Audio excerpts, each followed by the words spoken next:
So let's move on. Another game where Jordan Travis does a lot through the air, back-to-back weeks. I felt coming into the game that Florida State was going to have to run the ball really well. I thought they did, especially in the first half. I thought they ran really well.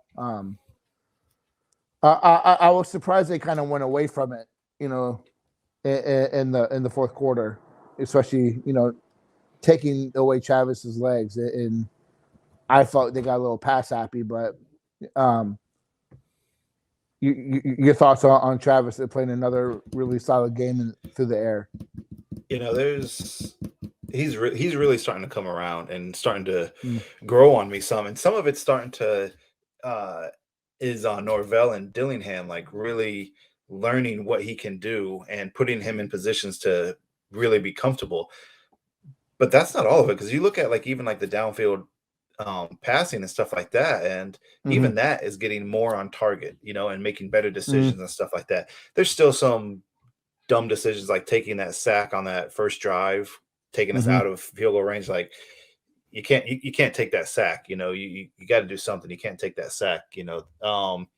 But yeah, he's and I don't remember who it was. Somebody brought it up about how BC was his 13th game that he started. He's just now played a full season. If you include a bowl game, he's just now included a full season. So, look at the war, stuff like that.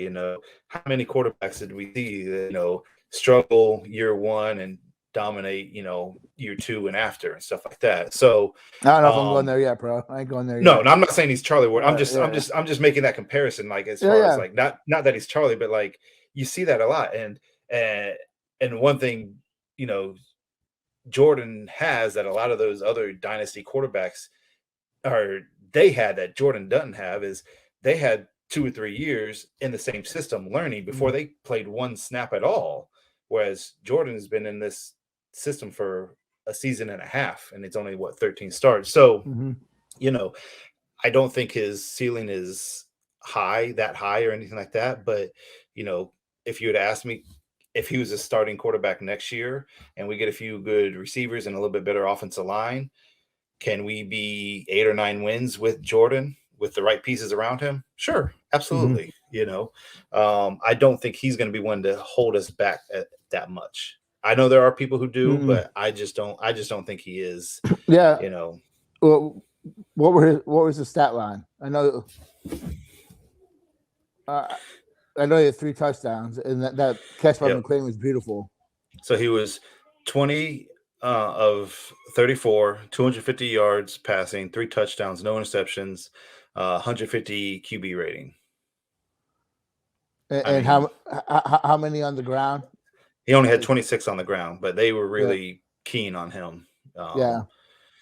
So let's talk a little bit about we talked a little bit about last week, and I think it even showed, especially in the first half, just how well the rhythm is of the offense.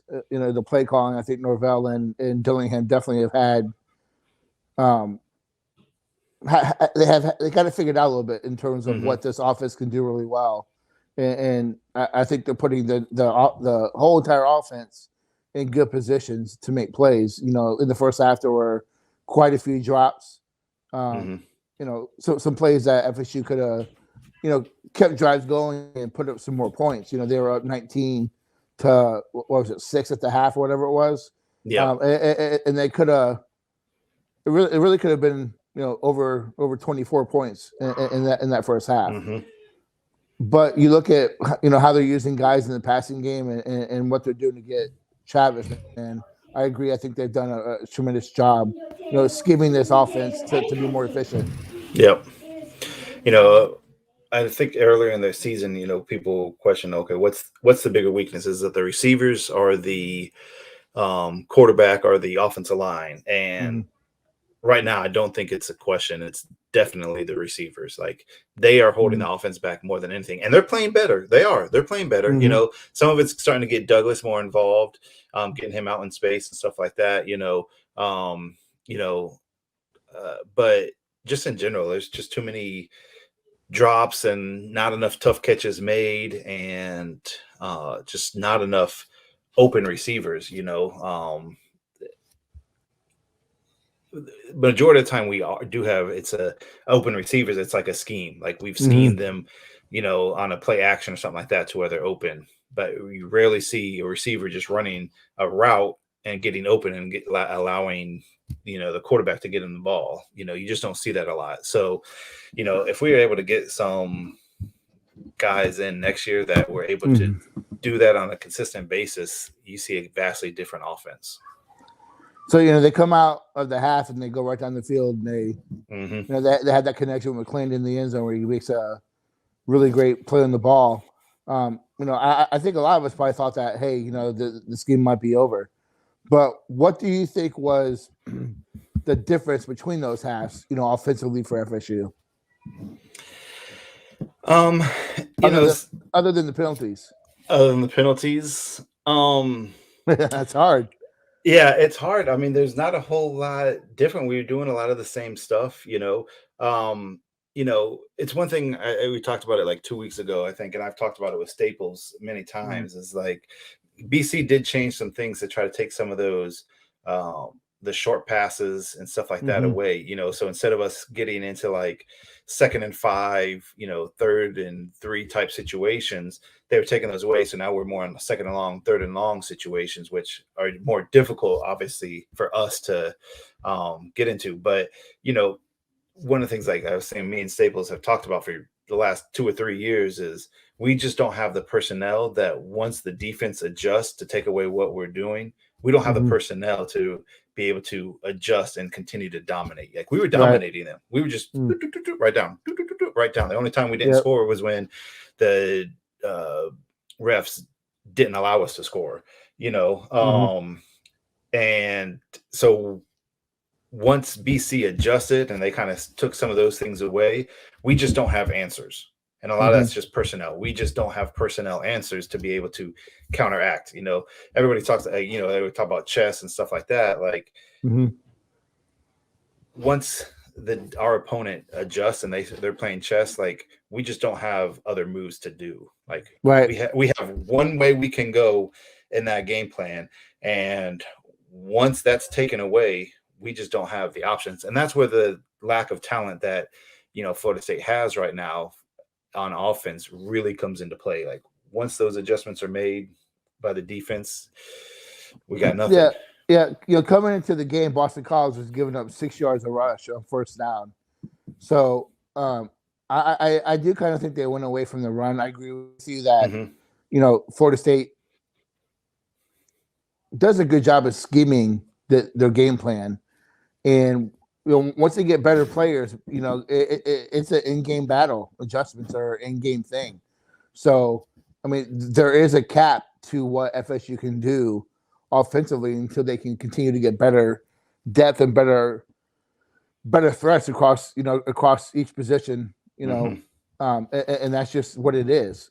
But what I would have liked to see a little bit more was running a little bit more, because as I said, Boston College wasn't a great team against the run coming in. I think they were 70th in the country. Go ahead. One thing I think hurt in that aspect was not having Love Taylor in there at guard. Right. And Johnson is hurt too. So we had let's go Mizzou. We had Brady Scott in there, who we all have said many times there's a huge step down from Gibbons, Dante Love Taylor, Bavian Johnson. Those three are almost interchangeable. Gibbons probably a little bit better than Love Taylor and then Johnson, but all three are good. They can do a good job. We're fine. When you go down to the 4th and you get Brady Scott in there, there's a huge drop off. Yep. It's a huge drop off. And like as soon as I saw him playing, I'm like, yeah, we're not going to run as good as we want to or as we think.